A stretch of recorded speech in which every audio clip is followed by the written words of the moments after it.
Train चल रही है, ऊपर वाली सीट पर एक बुजुर्ग व्यक्ति नमाज अदा कर रहे हैं। उसी समय पर नीचे बैठे कुछ नौजवान लड़के हनुमान चालीसा जोर जोर से पढ़ रहे हैं। आप जानते हैं ये क्या? ये उस जहर का परिणाम है जो एक पार्टी ने बोया है। वोट के लिए एक पार्टी ने नफरत का जो इंजेक्शन लगाया है, ये उसी का नतीजा है। एक समय था जब दूसरे धर्मों का आदर किया जाता था, लेकिन आदर्शों का और मूल्यों का एक पार्टी और उसकी विचारधारा ने हत्या कर दी। मैं गारंटी देती हूँ, इन लड़कों के माता पिता, भाई बहन, किसी ने भी इन्हें ये नहीं सिखाया होगा कि अगर कोई नमाज पढ़ता मिल जाए तो जोर जोर से हनुमान चालीसा पढ़ने लग जाना। किसी हिंदू परिवार में कोई माँ बाप अपने बच्चों को ये संस्कार कभी दे ही नहीं सकते।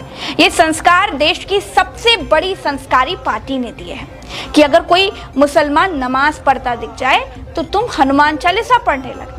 इस ट्रेन में इन बच्चों को या फिर इस बोगी के किसी व्यक्ति को नमाज पढ़ने से भौतिक तकलीफ नहीं है। ये व्यक्ति रास्ते में नहीं बैठा है, ट्रेन के गेट पर नहीं बैठा है, लाउड स्पीकर लगा करके नमाज नहीं पढ़ रहे हैं, अपनी सीट पर बैठा है। दोस्तों, किसी की प्रार्थना का सम्मान करने के बजाय ये नौजवान लड़के हनुमान चालीसा जोर जोर पढ़कर नमाज का प्रत्युत्तर दे रहे हैं। ईश्वर की प्रार्थना जवाबी कार्रवाई के लिए नहीं होती है। ईश्वर सच्चे मन से याद करने पर मिलता है। ये जो ट्रेन में हो रहा है, ये एक पार्टी के भड़कावे की वजह से है। भगवान हनुमान का मजाक बनाया जा रहा है। ट्रेन में नमाज पढ़ना तब गलत है जब किसी नमाज पढ़ने वाले की वजह से दूसरे यात्रियों को आने जाने में या किसी और तरह की परेशानी हो। ट्रेन में अक्सर देखा गया है कि लोग फोन पर अपनी गर्लफ्रेंड, मंगेतर, पत्नी से पूरी रात बात करते रहते हैं, जब उससे किसी को कोई परेशानी नहीं है।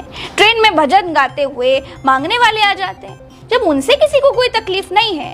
ट्रेन की बोगियों में राजनीतिक चर्चा ऐसे छिड़ जाती जैसे लगता है कि कोई युद्ध छिड़ गया हो, जब उनसे कोई तकलीफ नहीं है, कोई परेशानी नहीं है।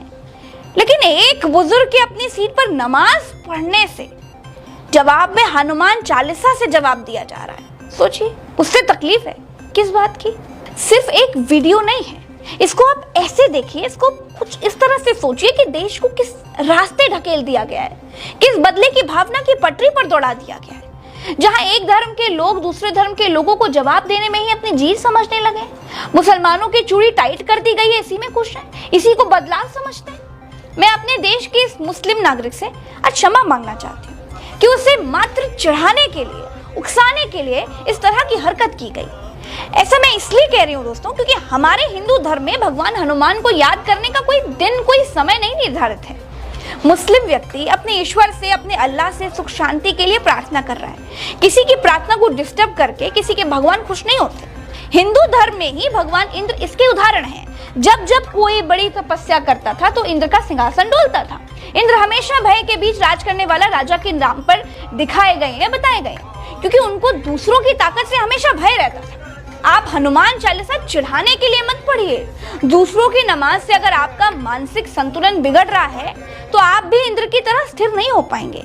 बनना है तो भोलेनाथ की तरह बनिए, जिन्होंने रावण पर भी कृपा की, भस्मासुर तक को वरदान दे दिया, फिर भी दुनिया का कल्याण किया। दोस्तों, आज के लिए इस वीडियो में इतना ही। चलते हैं। राम राम, दुआ सलाम, जय हिंद।